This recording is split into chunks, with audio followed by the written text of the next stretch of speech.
All right, what's up everybody? We're back on this 450 that I just traded for. This is part 3, so if you want to see where we started at, you gotta go back to part 1 and see part 2. So last video, got this RM, and we're gonna just go over quickly on what has been done to it and checked and everything else. So it was allegedly rebuilt, valves were re-shimmed, new crank, all the goods. And prior to the rebuild, it ran, but it had like 30% leak down, so he ended up having the shop rebuild it. Capacitor, I believe that's what this is, has been changed to, 2 different ones have been put on here. So one of those things you're kind of taking the word of somebody. Allegedly 2 shops have looked at it. Compression's been checked, timing's been checked, new stator. The only thing that concerns me is compression hasn't been checked for sure. It kicks hard, so I'm assuming it has compression. And then, the fuel hasn't been actually checked. I've just been told you can smell fuel. Well, that doesn't really tell you anything on fuel injection.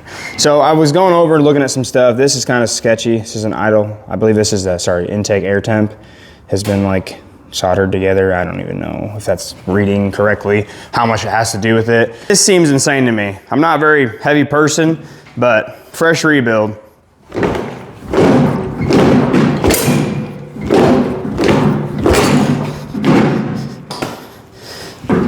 That does not sound right. It's making me immediately think the valves are shimmed way too tight. So originally I was gonna do like check the throttle position sensor, make sure the fuel pump was good, stuff like that, but something really makes me wanna just go ahead and pull this top off and check these valves and see if they're shimmed right and just start there. Cause it does, like when it does go ahead and kick, it almost sounds like it's trying to do something. So it makes me really think that those valves just are not shimmed right. So I think that's what we're gonna do. All right, so after I kicked it and showed you that, and it kicked horrible, which it could be something messed up in the kicker, maybe, I don't really know for sure. I pulled this cover off, valve cover, pulled here, checked the timing, and it looks good. The cams look lined up, the dots look like they're where they're supposed to be. The only issue that kind of concerns me is up here, there should be a mark on your chain also, so you know that you're not a tooth off, and there isn't any. I've rotated it multiple times. There's not a dot anywhere on the front or the back of the chain.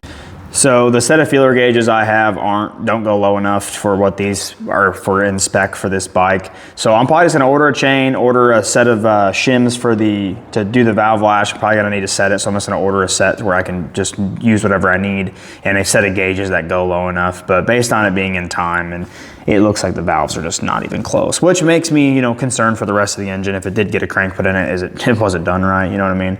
So anyway, we'll catch you guys in the next one. Hopefully I'll have the parts for this thing. We can get it put together and get it running, and we just keep trading up. I don't think it's a trade down yet. We're gonna find out, but I don't think it's there yet. If I can get a chain and stuff for cheap and get it back together, I think we're doing all right.